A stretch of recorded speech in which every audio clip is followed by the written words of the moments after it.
지금까지 마태복음은 처음 나온 것 같아요. 그래서 네. 마태복음에 대한 이 성경 구절을 담고 있는 가장 큰 그릇, 마태복음이 어떤 책이냐를 좀 알아보고 그 다음에 요 18장 이게 어떤 내용인지 좀 보려고 합니다. 마태복음 여러분 아시는 것처럼 이제 신약 성경의 첫 번째 책이고요. 4개의 복음서가 예수님을 드러내고 있는데 특별히 마태복음에서는 이제 예수님이 왕으로 오신 분이시다. 그래서 그 동방 박사들이 이제 뭐라고 얘기합니까? 유대인의 왕으로 나시니가 어디 계시냐? 이렇게 이제 물어보는 거죠. 예수님 왕으로 오신 분이시다. 마가복음은 예수님이 종으로 오신 분이다. 그다음에 누가복음은 이제 예수님이 완전한 인간으로 오셨다. 그다음에 이제 요한복음은 완전한 인간이시면서 동시에 하나님이시다. 이렇게 이제 각 복음서가 예수님을 다양한 뷰포인트를 가지고 이제 조명하고 있어요. 자, 그런데 이제 마태복음은요, 독자층이 누구냐면 이제 유대인이라는 걸 알 수 있는데 왜 그러냐면, 구약 성경을 가장 많이 인용하고 있어요. 그러니까 이미 구약 성경을 알고 있는 사람들에게 이제 얘기하고 있는 거죠. 근데 이제 이 구약 성경에 특별히 이제, 모세오경, 율법이 중요한데 유대인들이 율법을 굉장히 중요하게 생각하잖아요. 그래서 그 유대인들이 그토록 중요하게 여기는 율법이 예수님을 통해서 완성되고 성취되었다라는 것을 이제 강조하는 게 마태복음입니다. 그래서 율법을 우리에게 제시한 분이 이제 하나님께 받아서 제시한 분이 이제 모세인데 그 예수님이 바로 새로운 모세시다. 아니 그 모세 이상 되시는 분이시다라고 이제 제시하는 게 마태복음이에요. 마태복음 5장 17절에 보면 이제 산상수훈에 이런 내용이 있는데요. 예수님이 내가 율법이나 선지자를 폐하러 온 줄로 생각하지 말아라. 폐하러 온 것이 아니라 오히려 더 완전하게 하려 왔다. 이렇게 이제 예수님 말씀하시죠.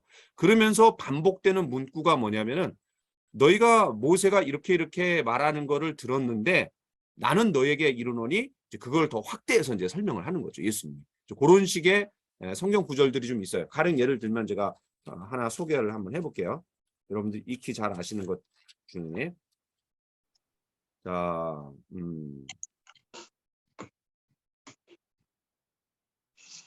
마태복음 5장 21절 22절을 제가 한번 읽어볼게요. 옛사람에게 말한 바 살인하지 말라 누구든지 살인하면 심판을 받게 되리라 하였다는 것을 너희가 들었으나 이건 이제 모세가 얘기한 거겠죠. 나는 너희에게 이르노니 이제 그거를 더 확장해서 더 해석하고 이제 그렇게 그런 역할을 이제 예수님이 하시는 거예요. 나는 너희에게 이르노니 형제에게 노하는 자마다 심판을 받게 되고 형제를 대하여 라가라 하는 자는 공회에 잡혀가게 되고 미련한 놈이라 하는 자는 지옥불에 들어가게 되리라. 굉장히 그 단지 살인 정도가 아니라 미워하고 욕하고 이런 것도 굉장히 심각한 죄가 된다. 더 이제 그걸 의미를 확장시켜주고 있는 거죠. 자, 이렇게 이제 마태복음에서는 굉장히 그 율법 강조하고 있는데 그 다음에 나오는 내용이 중요합니다.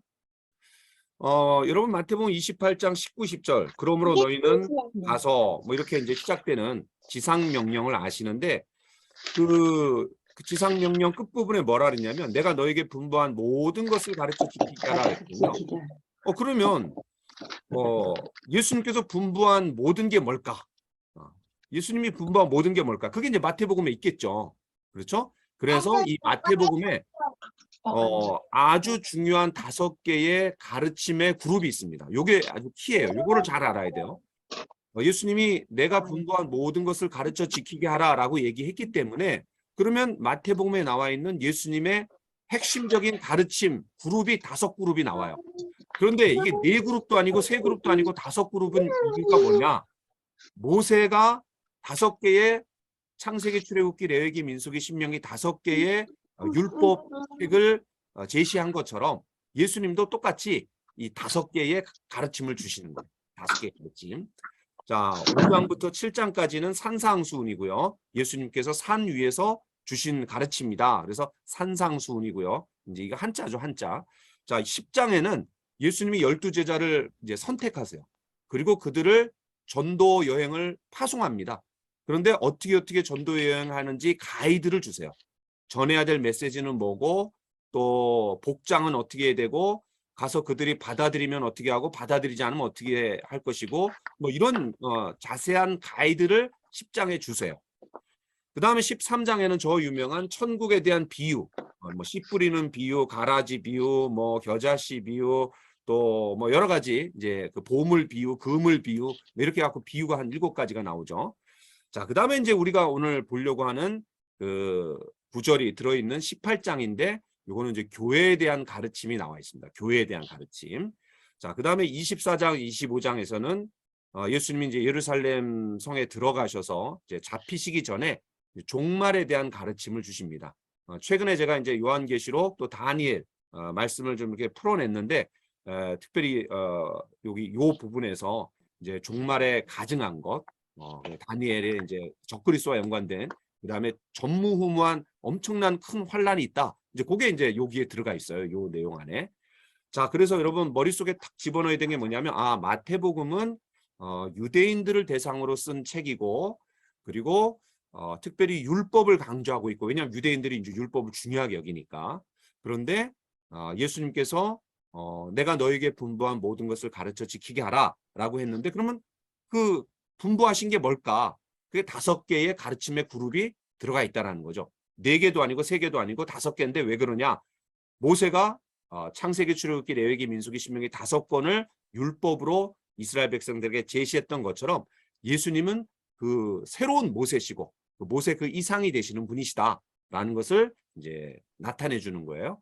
자, 그래서 5개의 그룹의 가르침이 있다. 요거를 딱 머릿속에 넣어야 됩니다. 마태복음을 읽을 때 언제나 이 율법이 5개의 책으로 구성되어 있는 것처럼 마태복음에 5개의 예수님의 가르침의 그룹이 이렇게 딱 포진돼 있다. 이렇게 여러분 생각하시고 마태복음을 읽으시면 좋겠어요. 자, 그러면 이제 우리의 관심이 이제 18장인데 그러면 이 5개의 그룹을 하나님 나라라는 측면에서 우리가 설명을 할 수 있어요. 산상수훈은 하나님 나라의 법이죠. 그렇죠? 하나님 나라의 법. 그 다음에 12제자를 부르시고 전도여행을 보내시는데 그럼 하나님 나라의 지도자는 누구냐? 이 12제자를 중심으로 이루어지는 거죠. 그 다음에 천국 비유는 뭐냐? 그럼 하나님의 나라가 이제 성장해가는 과정들을 천국 비유를 통해서 이제 보여주고 있고요. 그 다음에 18장의 교회에 대한 가르침 뭐냐? 제가 이렇게 이름을 줘봤어요. 하나님 나라의 모델하우스다. 하나님 나라의 모델하우스가 우리가 이제 아파트에 들어가거나 그럴 때 모델하우스 먼저 가서 보잖아요.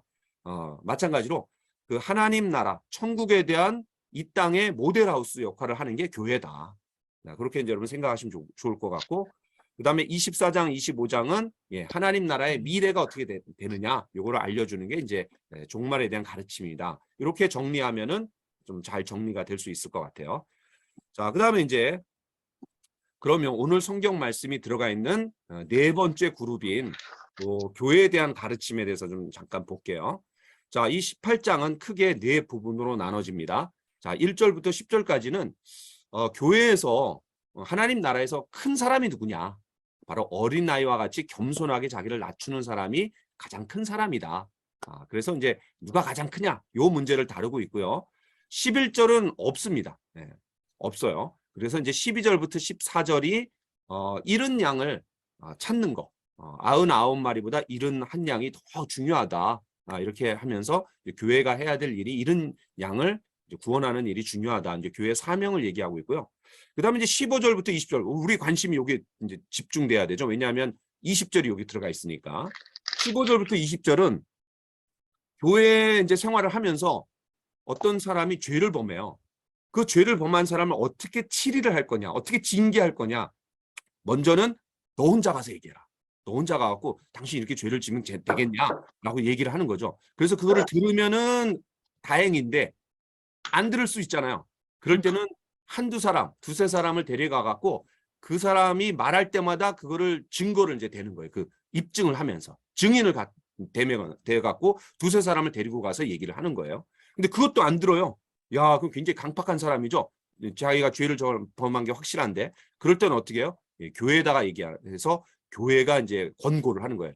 교회 전체 이름으로 당신 이렇게 잘못하면 되냐? 이거 똑바로 해라.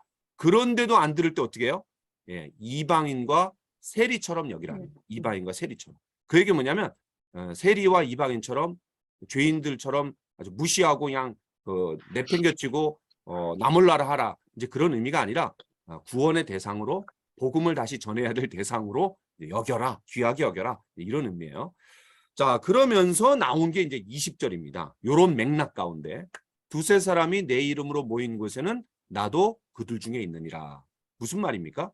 예, 두세 사람이 모여갖고 예수님의 이름으로 모인 곳에는 예수님이 함께 해주실 정도로 그 교회가 죄를 범한 사람을 치리하는데 그 교회 안에 누가 계시다라는 거예요. 예, 예수님이 계시다라는 거예요. 그 예수님이 임재해 계시는 것만큼 그런 권위를 갖고 있는 게 교회라는 거예요. 교회. 왜냐하면 이 교회는 여러분 그 건물이 아니라 구원받은 사람들의 모임이 교회잖아요. 근데 구원받은 사람의 모임의 최소 단위가 몇 명이냐면 두세 사람입니다. 그래서 두세 사람이라는 말을 하는 거예요. 교제의 최소 단위가 두세 사람이에요. 그래서 교회를 이루는 나 한 사람도 교회지만 이제 공동체로서 교회를 얘기할 때는 이제 가장 작은 단위가 두세 사람인데 왜 이 교회가 죄를 범한 사람에 대해서 강력하게 치리를 할 수 있느냐? 바로 그 교회 안에 누가 계시냐면 예수님이 계시고 그런 예수님이 임재해 계실 만큼 권위가 있는 공동체이기 때문에 그 권위를 가지고 치리하고 또 치리를 받는 사람은 그런 주님의 임재 가운데 있는 교회의 치리를 몇 사람의 이야기로만 듣지 말고 책망으로만 받지 말고 아주 엄중한 예수님의 권위 아래서 그 치리를 받아야 된다라는 것을 얘기하는 게 이 내용입니다. 자, 그다음에 이제 21절부터 35절은 그렇게 이제 치리를 했기 때문에 잘못한 사람이 있잖아요, 교회에. 치리를 했기 때문에 그 죄를 범한 사람을 아주 가혹하게 교회가 다룰 가능성이 있어요. 그거에 대해서 이제 경고하면서 뭐라고 얘기하냐면 7번을 70번씩 용서해라. 7번을 70번씩 용서해라. 그러니까 그냥 7번을 70번씩 용서해라. 490번만 용서하라는 게 아니라 용서는 끝이 없다라는 거죠. 무한정으로 용서해라. 무조건 용서해라 이런 얘기죠. 그런 회개하고 돌아오는 사람에 대해서. 또 이제 여기에 그 1만 달란트 빚진 사람이 100데나리온 빚진 사람을 그냥 뭐 옥에 가두잖아요. 그렇게 이미 우리가 용서를 이미 받은 사람이기 때문에 다른 사람에 대해서도 관대해라. 어느 정도로? 7번씩 70벌까지. 그렇죠? 그런데 이게 490번이 아니라 성경에서 7은 완전 수잖아요. 그래서 무조건 용서해라. 회개하고 돌아오는 사람에 대해서 무조건 받아주고 용서해라. 이런 의미입니다. 자, 그러면 여러분 마태복음 18장 20절이 큰 맥락인 마태복음에서 어떤 역할을 하고 그 다음에 18장에서 어떤 위치에 있고 어떤 흐름 가운데 요 성경 구절이 나왔느냐 잘 이해하셨을 거라고 생각이 됩니다. 자, 그러면 1번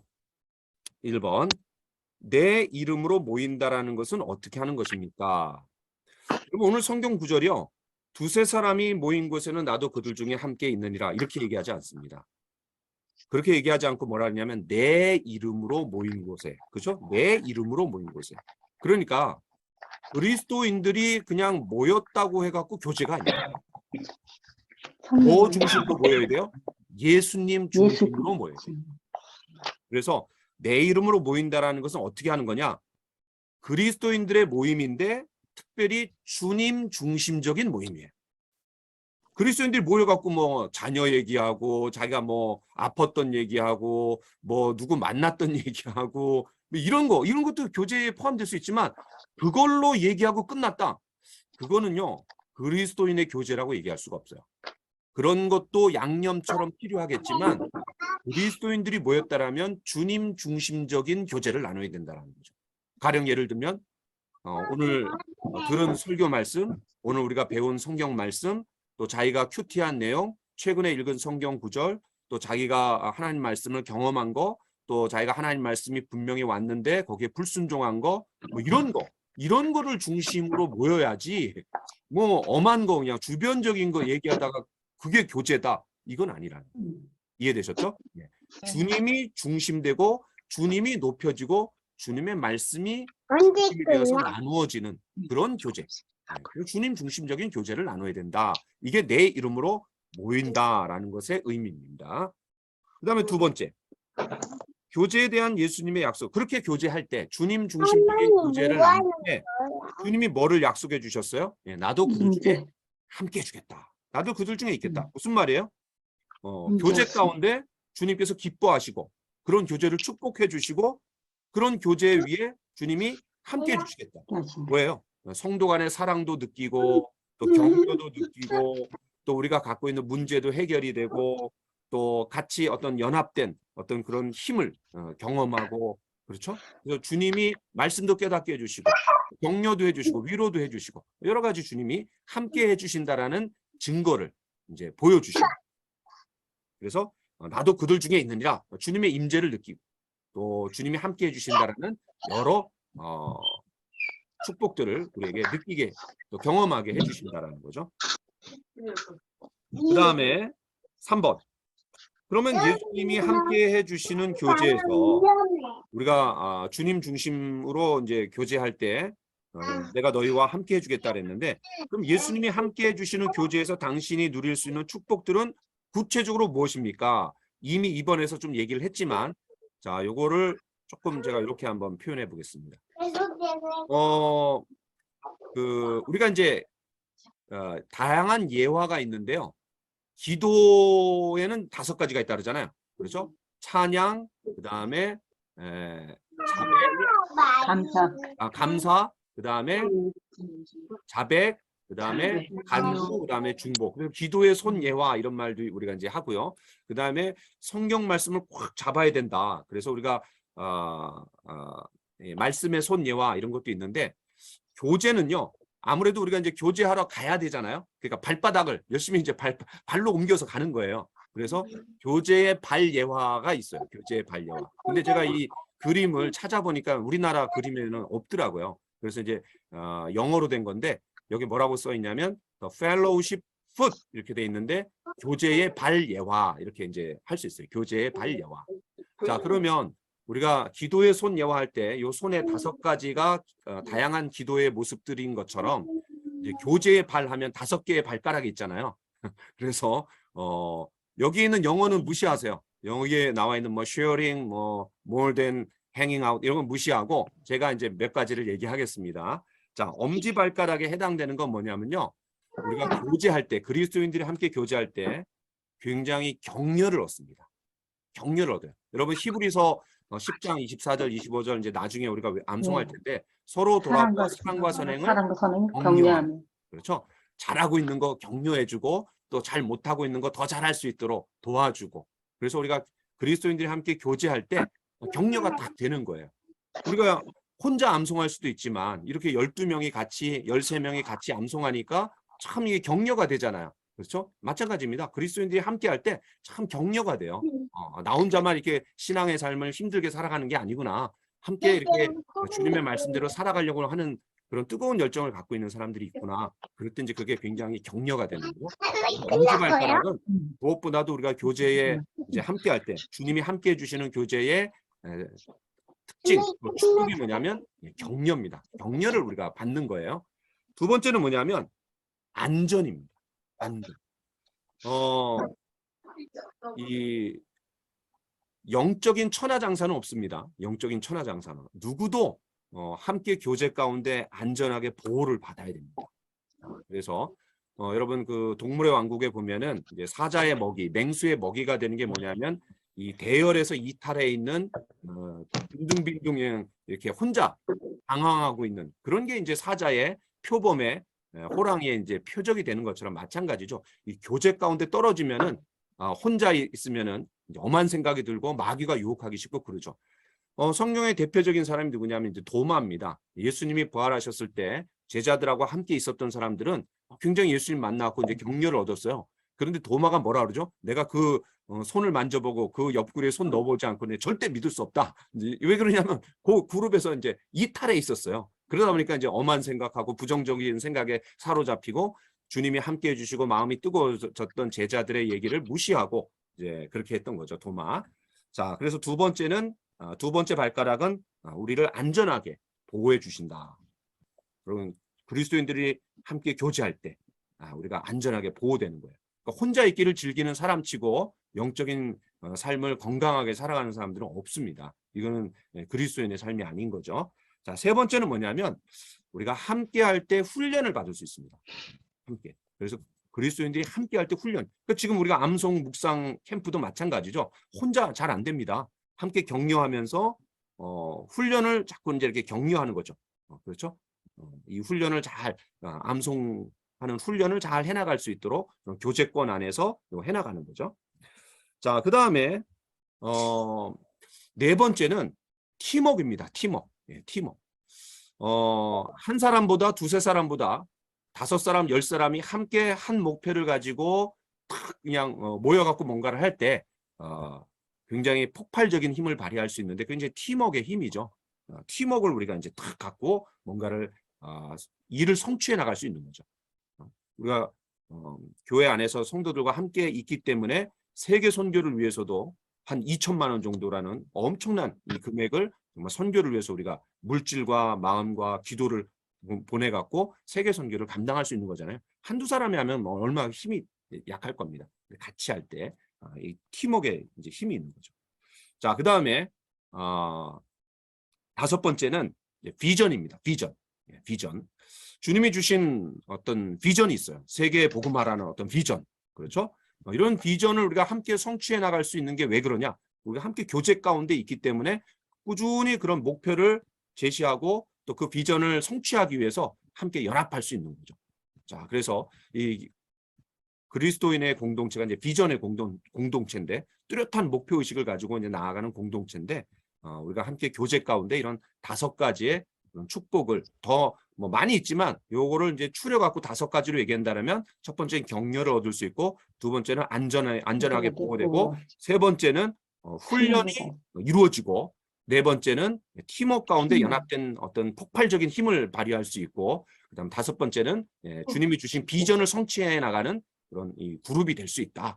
끊임없이 비전을 상기시켜주고 또 무뎌졌던 비전을 또다시 확인시켜주고 그렇게 해줄 수 있는 게 이게 교제권 안에서 이루어지는 일이다. 자, 대략 이 정도로 정리하면 될 것 같습니다. 자, 그럼 여러분 질문 있으시면 질문하셔도